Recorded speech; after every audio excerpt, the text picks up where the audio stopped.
आजकल एकदम जैसे कि गुरुओं का, मार्गदर्शकों का जो अहमियत है, जो महत्व है साधना में, उस अहमियत को, उस महत्व को लोगों ने ख़त्म करने का एकदम बीड़ा उठा लिया।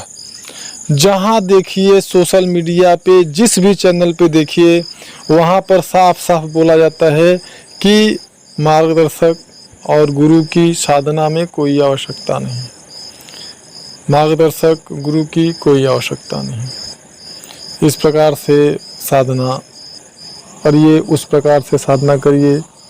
गुरु की ज़रूरत साधना में, मार्गदर्शक की ज़रूरत साधना में बिल्कुल नहीं है, न के बराबर है। बिना गुरु के साधना किया जा सकता है, बिना मार्गदर्शक के साधना किया जा सकता है। और शिव को गुरु, भोले बाबा को गुरु बना लीजिए, इनको गुरु बना लीजिए और बना करके आप साधना करिए। और तो और अगर गुरु मार्गदर्शक किसी को प्राप्त भी हो जाते हैं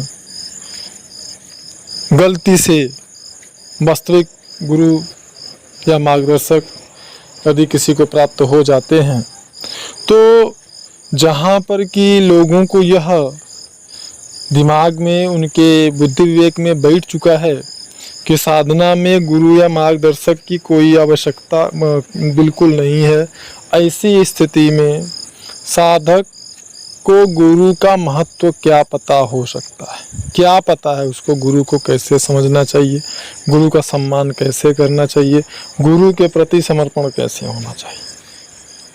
बिल्कुल भी साधकों को इससे संबंधित किसी प्रकार का कोई भाव, कोई सम्मान जो है, समर्पण गुरु के प्रति जैसे विलुप्त हो गया है। ऐसी स्थिति में जबकि गुरु के प्रति कोई आपके पास में भाव, श्रद्धा, समर्पण कुछ है ही नहीं है, और अगर आपको गुरु कहीं आपने प्राप्त भी कर लिया आपके अच्छे कर्म से, क्योंकि मैंने वैसे भी अपने प्रीवियस वीडियो में बताया हुआ है कि गुरु, सदगुरु या मार्गदर्शक हमको हमारे कर्मों के अनुसार ही प्राप्त होता है।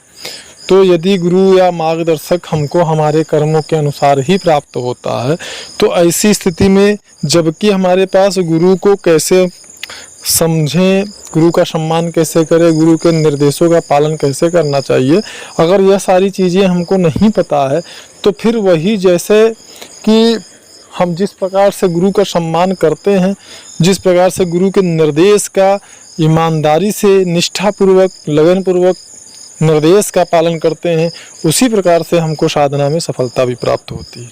और यही कारण है कि अगर कोई वास्तव में गुरु या मार्गदर्शक किसी को प्राप्त भी हो जाता है, तो भी वह उसे खो देता है, क्योंकि उसको ये पता ही नहीं है कि गुरु या मार्गदर्शक का मतलब वास्तव में होता क्या है। क्योंकि गुरु की परिभाषा, गुरु का जो अर्थ है, गुरु के प्रति कैसा होना चाहिए हमारा भाव, यह ही नहीं पता है। क्यों नहीं पता है? क्योंकि यहाँ तो सोशल मीडिया पर धड़ल्ले से प्रचार हो रहा है कि साधना में किसी प्रकार से गुरु की कोई आवश्यकता नहीं, मार्गदर्शक की आवश्यकता ही नहीं है, भगवान शिव को गुरु बना लो और बना के साधना करो, सफलता प्राप्त हो जाएगी। जबकि बिल्कुल भी संभव नहीं है।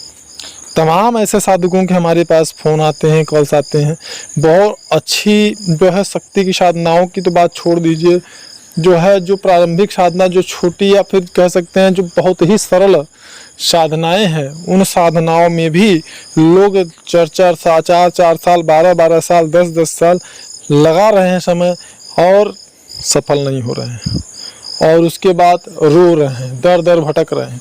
उसका कारण क्या है?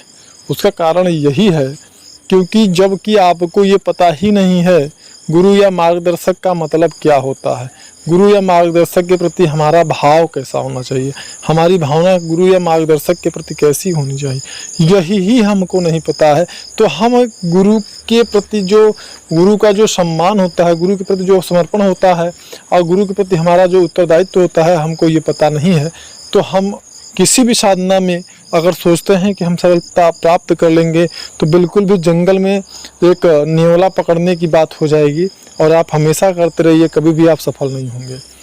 क्योंकि गुरु का महत्व ही बहुत ही अपने आप में महत्वपूर्ण है। यहाँ पे एक छोटा सा मैं उदाहरण देना चाहूँगा कि अगर एक बार किसी राजकुमारी को कोई ठग था, कोई फ्रॉड था, उस फ्रॉड ने या उस ठग ने, उन धूर्त ने राजकुमारी के पास बहुत सारे गहने, वो बहुत सारा गहना उन्होंने पहन रखा था, चूंकि राजकुमारी ही थी, उसने उनको लूटने का प्लान बनाया। तो वो एक जोगी का रूप पकड़ करके वहाँ गया और फिर राजकुमारी से राजकुमारी चूंकि मोक्ष प्राप्त करना चाहती, ईश्वर प्राप्त करना चाहती थी, परमात्मा प्राप्त करना चाहती थी, तो उन्होंने उसको अपना गुरु बना लिया। उसने अपना झूठी जो है तारीफ किया, उन्होंने राजकुमारी ने उनको अपना गुरु बना लिया। तो वह बोला ठीक है, तुमको अगर ईश्वर की प्राप्ति करना है, भगवत प्राप्ति करना है, तो मेरे पीछे पीछे आओ। फिर वो लेके गया किसी जंगल में और वहाँ पे बोला कि तुम इसी पेड़ के पास खड़ी हो जाओ और मैं तुमको इस पेड़ में बांध दूंगा, उसके बाद फिर मैं तुमको बताऊंगा साधना कैसे करना है। फिर वो खड़ी हुई और उसने उनको उस पेड़ में बांध दिया, फिर सारे गहने ले लिया और फिर कहा कि अब जब तक मैं ना आऊँ तुम इस पेड़ में इसी प्रकार बंधी रहना और मैं जब तक इस बंधन को ना खोलूं तब तक तुमको इस बंधन से मुक्त नहीं होना है। कोई दूसरा अगर खोलना चाहे तो नहीं खोलने देना है, कहने का तात्पर्य। उसने कहा ठीक है। और उसके बाद धीरे धीरे बहुत समय बीतने लगा और बहुत से लोग आए, स्वयं उनके पिता भी आए। उन्होंने कहा वो ठग है जिसने कि तुमको कहा कि मैं साधु हूँ वगैरह वगैरह। उन्होंने कहा नहीं, मुझे मेरा गुरु ही इस बंधन से मुक्त करेगा। फिर इसी प्रकार से उनकी गुरु की प्रति निष्ठा देख करके स्वयं प्रभु को भी उनके पास आना पड़ा और वो आकर के उनसे बोले कि मैं तुम्हें बंधन से मुक्त करना चाहता हूँ। तो उन्होंने कहा नहीं, मुझे मेरा गुरु ही मुझे मेरे बंधन से मुक्त करेगा। और लास्ट में मजबूर होकर भगवान ने उस धूर्त को, धोखेबाज को ढूंढ करके बुलवाया और उन्हें बंधन से मुक्त करवाया। उन्होंने कहा प्रभु इस बंधन का ही चमत्कार है, भले ही आपके नज़रों में वो धूर्त या फ्रॉड हैं, लेकिन मेरे नज़रों में मैंने गुरु जैसा उनके साथ आचरण किया और मुझे आपकी प्राप्ति हुई। तो यह छोटा सा उदाहरण मैंने संक्षेप में दिया है। गुरु का महत्व इतने से